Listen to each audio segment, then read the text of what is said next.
नमस्कार दोस्तों। तो मैं धर्मेंद्र।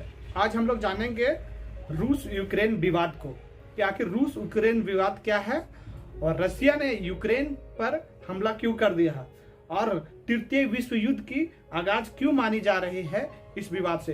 तो इसे हम लोग जानना शुरू करते हैं। तो मैं धर्मेंद्र और इस वीडियो में बने रहिए। तो हम लोग पहले जानते हैं कि रूस यूक्रेन विवाद की जड़ क्या है। कभी साथ रहे देश आज जंग की कगार पर है। रसिया यूक्रेन कॉन्फ्लिक्ट, रूस और यूक्रेन के बीच तनाव अभी भी जारी है और फिलहाल में रूसी सैनिकों ने यूक्रेन पर अभी हमला कर दिया है। रूस और यूक्रेन दोनों ही सोवियत यूनियन का हिस्सा रहे थे। 1991 में यूक्रेन के अलग होने के बाद दोनों देशों के बीच विवाद शुरू हो गया। विवाद तब तक बढ़ गया जब यूक्रेन से रूसी समर्थक राष्ट्रपति को हटा दिया गया। फिलहाल अभी रसिया के लगभग 2 लाख सैनिक यूक्रेन के बॉर्डर पर हैं और कुछ सैनिक यूक्रेन में घुस गए हैं। बैलिस्टिक मिसाइल दोनों ओर से दागे जा रही है। अभी फिलहाल में यूक्रेन ने ये दावा किया है कि रसिया के 10 सैनिक मारे गए हैं। हम लोग जानते हैं आगे की, लेकिन यह सब शुरू कहां से हुआ। अगस्त 1991 में यूक्रेन ने सोवियत यूनियन से आजादी की घोषणा कर दी।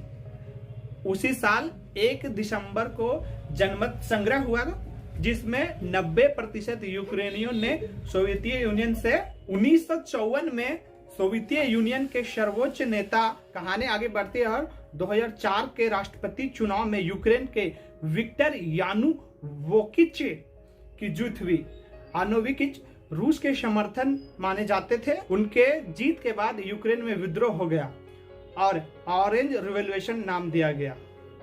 प्रदर्शनकारी दोबारा गिनती की मांग कर रहे थे। रूस ने इन प्रदर्शनों के पीछे पश्चिमी देशों का हाथ होने का दावा किया था। 2008 में विपक्षी नेता विक्टर यूशुचेन्को ने यूक्रेन के नाटो में शामिल होने का प्लान पेश किया। अमेरिका इसका समर्थन किया, लेकिन रूसी राष्ट्रपति व्लादिमीर पुतिन ने इसका विरोध किया। नाटो ने जॉर्जिया और यूक्रेन के शामिल करने का ऐलान किया, लेकिन रूस ने जॉर्जिया पर हमला कर दिया और 4 दिन में उससे 2 इलाकों में कब्जा कर लिया। यानुकोविच के दोबारा राष्ट्रपति बनने से हालत और भी खराब हो गया। सन 2010 के राष्ट्रपति चुनाव में एक बार फिर से विक्टर यानुकोविच की जीत हुई। उन्होंने यूक्रेन के नाटो में शामिल होने के प्रस्ताव को खारिज कर दिया। नवंबर 2013 में यानुकोविच यूरोपीय यूनियन के एक साथ हस्ताक्षर करने से पीछे हट गए। इस समझौते से यूक्रेन को $15 अरब का आर्थिक पैकेज मिलना था। यानुकोविच के फैसले के विरुद्ध में लोग सड़कों पर उतर आए। फरवरी 2014 में राजधानी कीव में दर्जनों प्रदर्शनकारी मारे गए। विरोध इतना बढ़ गया कि 22 फरवरी 2000 को यानुकोविच को देश छोड़कर भागना पड़ा। यूक्रेन में यूरोपियन यूनियन के समर्थकों की सत्ता आने के बाद क्रीमिया पर हमला हो गया। आर्मी यूनिफॉर्म में पहने विद्रोहियों ने क्रीमिया के संसद पर कब्जा कर लिया।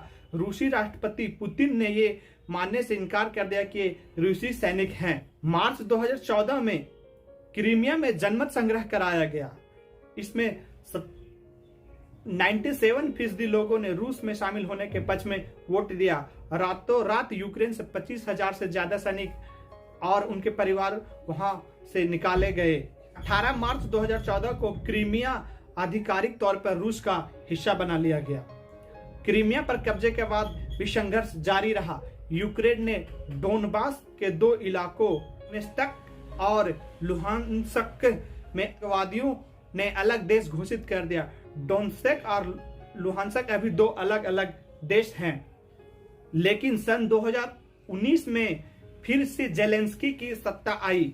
2019 के चुनाव में यूक्रेन में व्लादिमीर जेलेंस्की राष्ट्रपति चुने गए। उन्होंने डोनबास की पुरानी स्थिति को बहाल करने का वादा किया। जेलेंस्की ने सत्ता में आते ही नाटो में शामिल होने की कोशिश तेज कर दी। नवंबर 2021 में सैटेलाइट तस्वीर में सामने आया कि रूस ने यूक्रेन की सीमा के पास सैनिकों की तैनाती करनी शुरू कर दी है। लेकिन रूस नहीं चाहता था कि यूक्रेन नाटो में शामिल हो, क्योंकि रूस को लगता है कि अगर ऐसा हुआ तो नाटो के सैनिक और ठिकाने उसके सीमा के पास आकर खड़े हो जाएंगे। अभी रूस और यूक्रेन के बीच तनाव काफी बढ़ गया है और अमेरिका समेत पश्चिमी देशों ने चिंता जताई है कि रूस कभी भी यूक्रेन पर हमला कर सकता है, बल्कि यूक्रेन पर हमला कर दिया है अभी।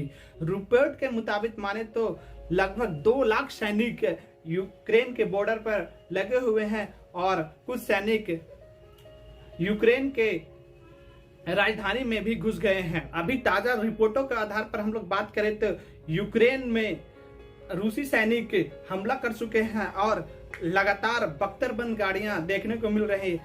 यदि इसमें अमेरिकी सैनिक या नाटो फोर्स भी रूस के प्रति एग्रेशन दिखाते हैं तो तृतीय विश्व युद्ध होने की आशंका बढ़ जाती है। दुनिया अभी से लगभग 2 खेमे में बंटने की ओर हो चुके हैं।